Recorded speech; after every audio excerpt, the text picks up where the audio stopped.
Magandang gabi sa inyong lahat. Ako si Sir Dennis Rehuso. And I'm the one who will teach you the subject Modern Political Theories. This is one of the subject of AB Political Science. So, sisimulan natin by looking ano ba ang relevance ito. So, modern political theories encompass a wide range of perspective and approaches to understanding and analyzing politics in contemporary societies. So here are some key theories and thinkers that you may find interesting. So pag-uusapan natin yung mga theories, how relevant they are, and how they are to be applied and applicable in our contemporary times. So before doing that, let's look back at the origins of these political theories. So that it can be traced back to ancient civilizations such as Greece, India, and China, where philosophers and thinkers explored various ideas and concepts related to governance, power, and organizations of society. Kung titingnan natin, no, it was those philosophers and thinkers, mga dalubhasa, na nagbuo ng mga ideya o konsepto patungkol sa mga pamamalakad ng pamahalaan, ng pagpapatupad ng kapangyarihan, at pag-oorganisa ng mga komunidad, pagtatayo ng mga istruktura. Sila yan, no? At ang dami-dami nila. Ngayon, tingnan natin yung ano yung konsepto o paano nag-emerge ang political theories si ancient Greece. So, theories on political thoughts, nag-emerge yan sa renowned works ng mga philosophers such as Plato and Aristotle. Plato's The Republic and Aristotle's Politics. They laid the foundations for discussions on the forms of government, justice, and the ideal state. These works presented ideas such as democracy, aristocracy, and the rule of law, which continue to influence political thoughts to this day. So remember, Plato and Aristotle, sila yung mga proponent ng philosophical schools. For example, kay Plato, yung Platonic school of thoughts na more on the ideas. No?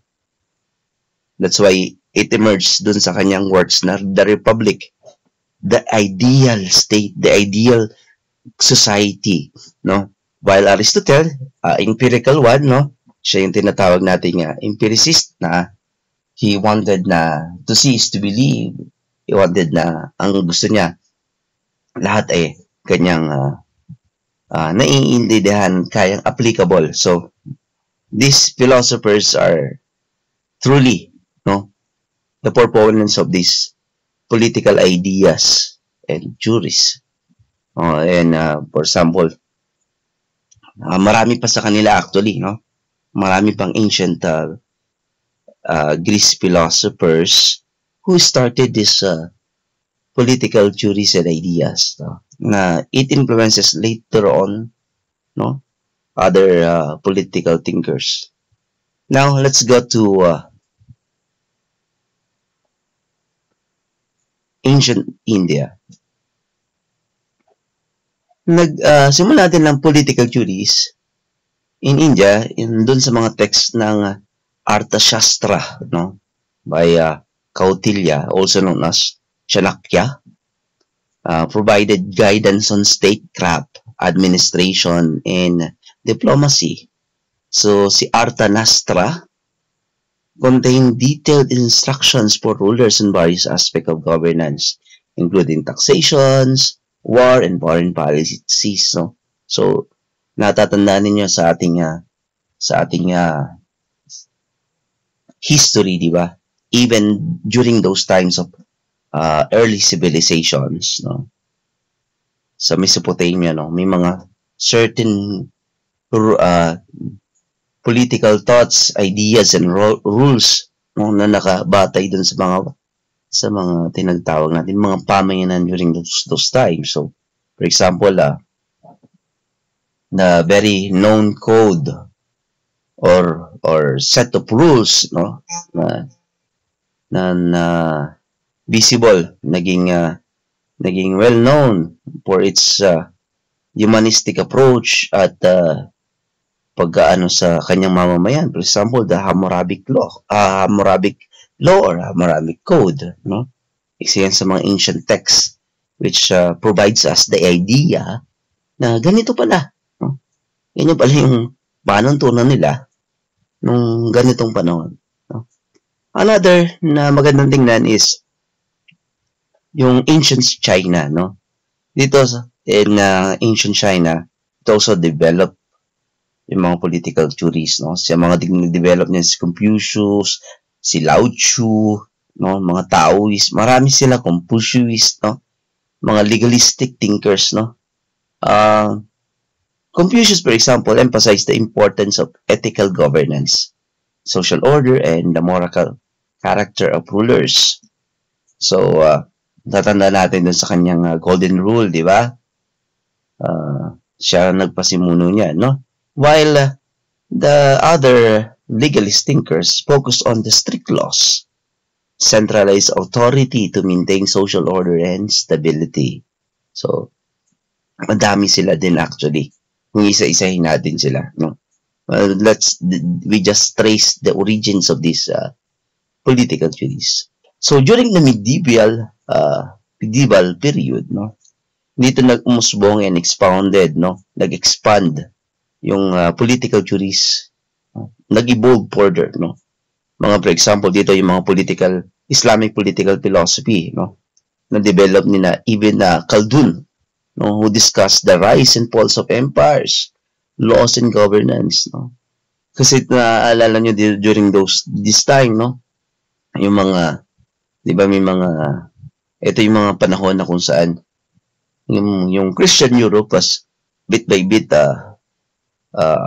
succumbed or occupied, no? May mga part niya na na-occupied niya ng mga Turks and mga Muslims, no? A typical example that is the Ottoman Turks, no? And makikita rin natin diyan during those period, no? For example, a very dear country closest to us, Philippines, the Spain, no? There's a place in Spain wherein it was occupied and ruled, no, by the Muslims, no? Isa sa mga town na yon is Granada, Spain, no? Makikita mo din yung kanyang historical value o historical connectivity with this sa kasaysayan, no? Because some of its structures, some of its traditions and customs may Arabic in influence, no? So, makikita natin doon yung kanilang impluwensya, no? And it discusses how law and rulers, no, and how the society should be governed, no? In Europe, political theories were shaped by influential thinkers, no, such as Saint Thomas Aquinas, no, a well-known Dominican, and Niccolò Machiavelli, no, who explored the relationship between political authority, morality, and exercise of power, no? Si St. Thomas, no, isa sa mga well-known philosophers and theorists, no, theologists, no, na nag-emphasize, no, ng morality, na kasabay nitong ethical standards and ethical and morality should be connected and be part, no, in governance, in political theories, no, and the exercise of power. So related talaga yan, no? Kaya if you will trace back your studies in ethics, no, makikita nyo na in politics or in governing the community or as political ruler, political leader, no, ethical standard and ethical or standard or morality or code should be practiced or visible, no?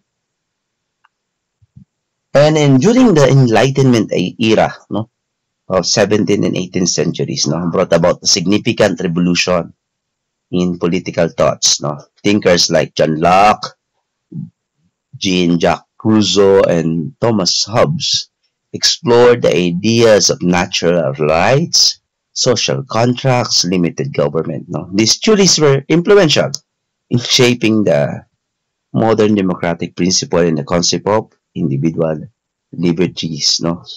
So, political theories continue to evolve and debated in contemporary times, with contributions from various scholars and philosophers and political scientists. These theories often address issues like power, justice, equality, liberty, democracy, and the rule of state in the society. So, hanggang ngayon, no, ang political system natin, it continually evolved, no. Yan ay tinatawag na lumalago. It develops, it continues to develop, no. Siya ay buhay in a sense that hindi siya stagnant in a particular idea, no? Parati siyang lumalago. So, the question is, what is political theory? Ano ba ang political theory? So here, we can say that political theory refers to a different perspective or frameworks that aim to explain and understand political phenomena o political na pangyayari. Isa sa mga ideolohiya o prinsipyo o mga tinatawag nating perspektibo o framework na naghahangad o tumutulong sa atin para mainawaan natin yung isang political na pangyayari, no? They often propose different ideas about the nature of power, government, social organization, and individual rights. Political theories also can encompass a wide range of perspective, including both normative theory, which prescribes how things ought to be, and descriptive theories, which analyze and explain how things are. So here are some modern political theories that we will explore bit by bit, no? And later on, I will ask you to in the later part of our studies, no? May mga certain philosophers and political thinkers tayong pag-uusapan. So right now, here are the list or the common list, no? Actually, marami pa yan, no? Of political theories that we will be going to discuss, no?